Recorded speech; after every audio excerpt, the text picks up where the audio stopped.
back with the Panthers. The Panthers, the mighty, mighty Panthers. Let's see. We're sorry about your circumstances. I don't know how much of that you can hear. Well, I don't even know how much you'll hear of that after I'm done editing. But basically, I lost connection with these guys, and now I'm back, and now we're good. Still the same old draft board, same old people, same old conversations, and surprisingly, we went the longest on this segment on Manny. That's not surprising, since that seems to be the theme of the show. But back with the Panthers. Again, I'm sorry about your circumstances, man. You had a lot of unfortunate sims, but if you are in this position, well, I don't know who you take, man. Maybe D. Williams, give Newton another threat offensively. Wide receiver. D. Williams, the wide receiver. Or some free safety help. Yeah, probably the safety. Is T. Aaron gone? Yeah, no, he was available. No, he didn't. He's still there. So I think T. Aaron's. Yeah, that's easy. The obvious fit there. He might be gone. We might have overlooked that guy, to be honest. I mean, maybe that's why he slid that far. But if he's there, he's gone. See ya. Yep. Last A potential. See you. I mean, actually, the strong safety's still there too, isn't he? Boyd is still there, isn't he? Yeah, one of the strong safeties is still there. I'm not sure which one though. I think both of them are still there. There might be. We must hate our safeties. We must think we can play great man-to-man coverage or something. I don't think that's the case because I'm 2-6, but I'll digress. And I'm 2-6 as well, so BT forced me to take a safety, so forced you. Now the next pick is the New York Jets. What do you do in their situation? I think maybe they take Williams after trading. Yeah, you take wide receiver. Santonio Holmes away to me. Yeah, definitely a wide receiver. And Derek Mason. Both they're old.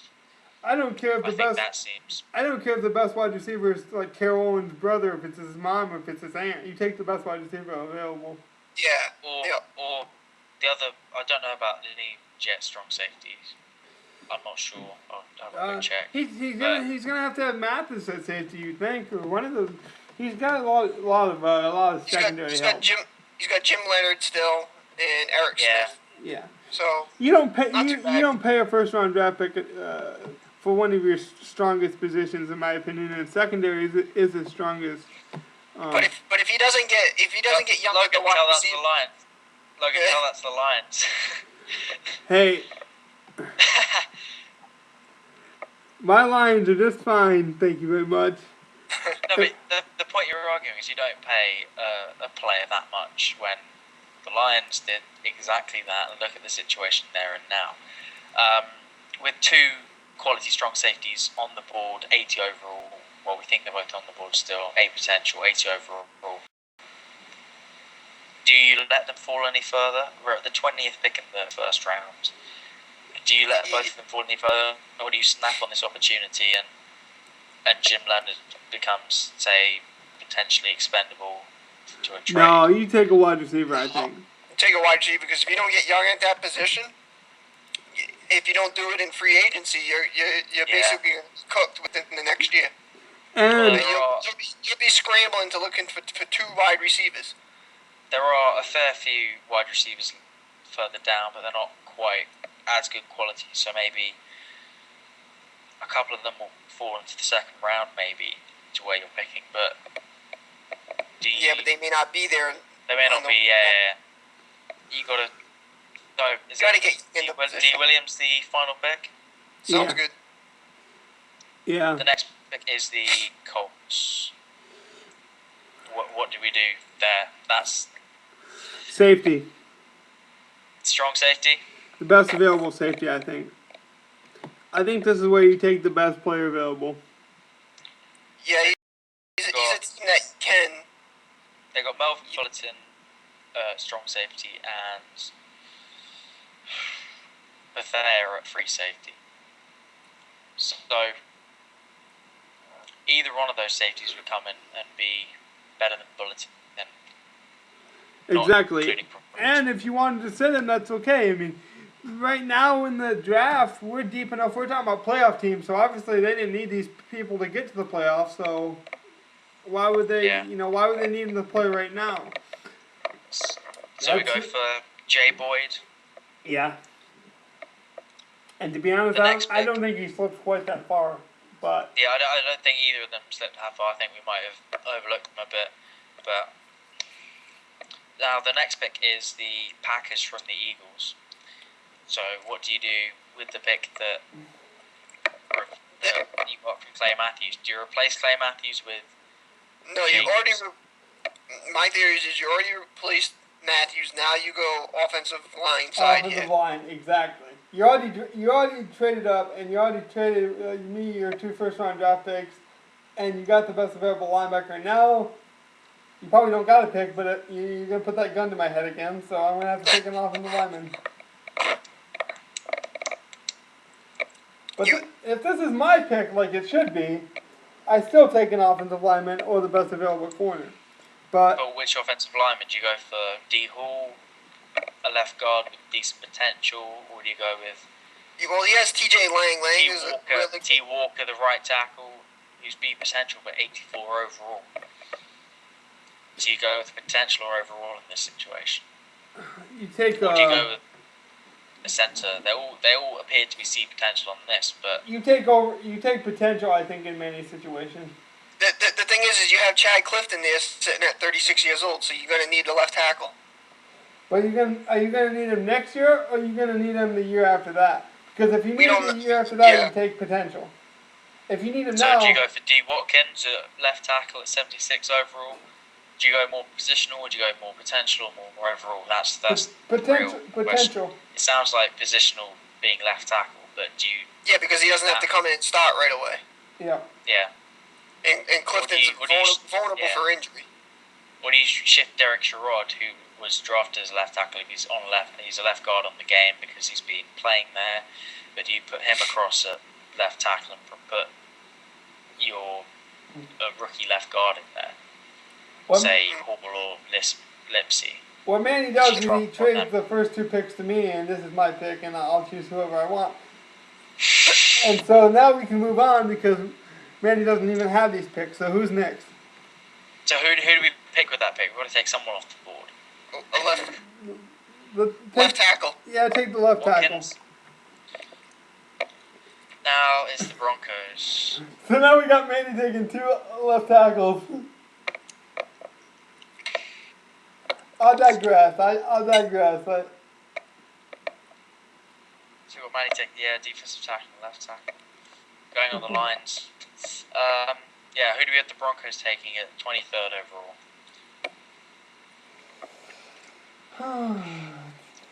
What are the Broncos' needs at this point? I'll tell you, playing him, and probably the only one playing him since he came in new last week. He loves to pass the ball. He loves to stop the run. So probably best available linebacker or lineman help.